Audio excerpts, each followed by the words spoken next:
My wife and I had been married for over 6 years. For the past few years, I had been devoting my time only to my favorite hobby.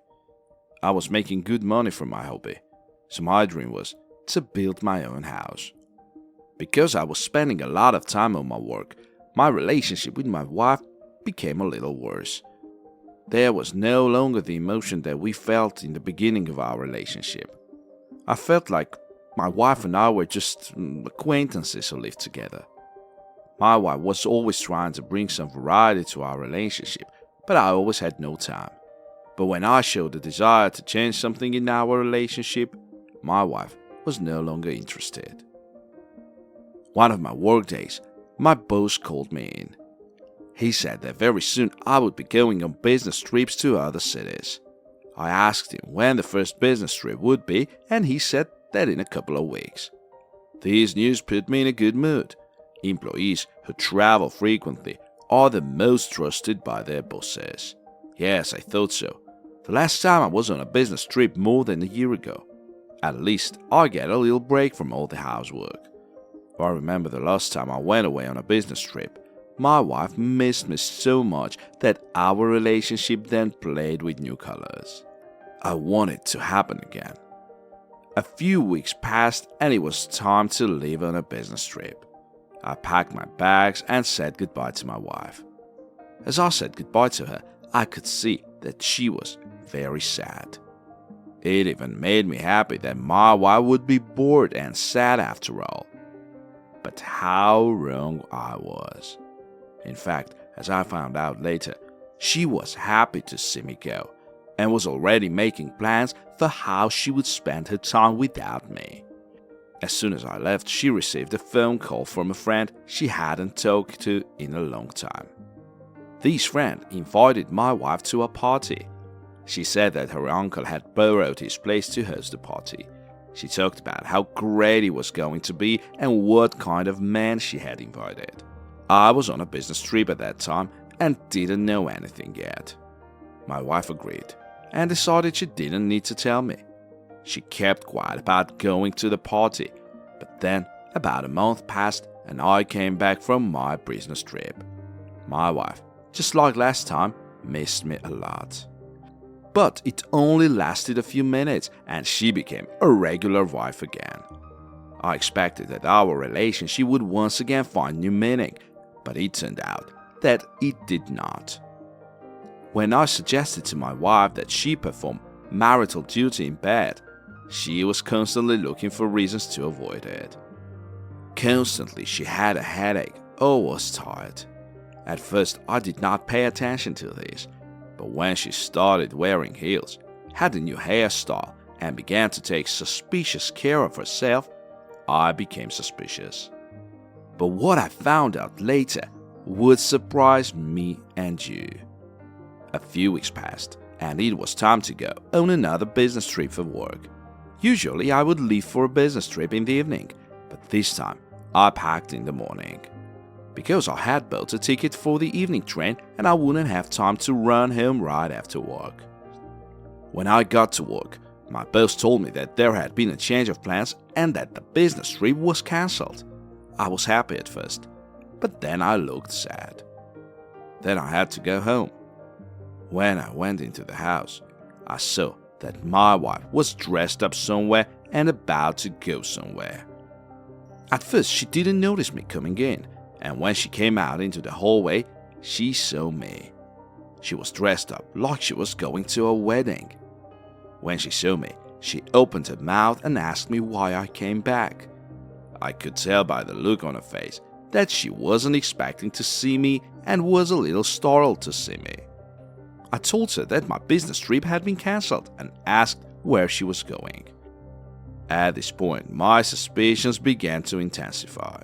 She didn't immediately begin to answer. After a few seconds, she said she was going to a friend's house for her birthday. Suddenly, I heard what sounded like a car horn from the street. A motorist was honking in front of our house as if he was hurrying someone.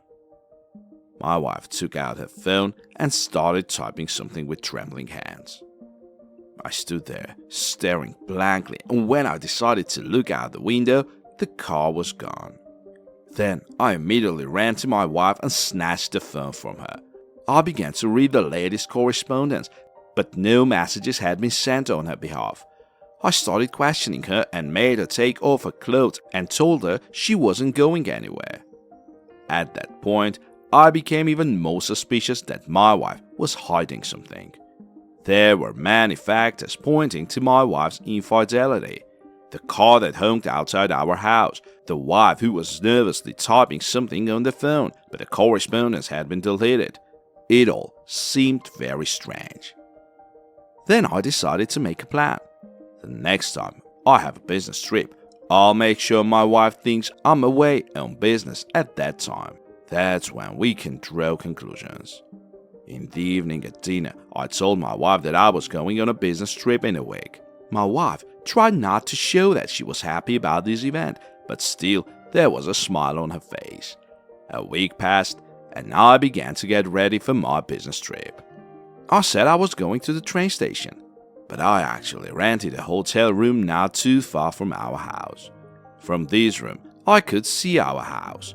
I checked in and sat by the window waiting for my wife. A few hours later, I saw my wife coming out of the house and talking to someone on the phone. A few minutes passed, and she got into a car that was parked in front of our house. I quickly ran out of the hotel, started my car, and followed them. They drove up the store and a few minutes later drove back. They came back to our house, and the car stopped. I stopped nearby to make sure I didn't let them see me and scare them away. They got out immediately and started hugging some man who was driving. At that moment, I felt rage and anger. I decided it was too early to get out of the car and accuse my wife of infidelity. After all, there was no proof yet. So I decided to wait it out in the car and come home later. They went inside and I watched them through the window. It was good to see everything. They sat in the kitchen first, then they went into the bedroom.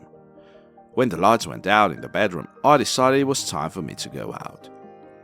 I yanked the doorknob from the house door and it was open.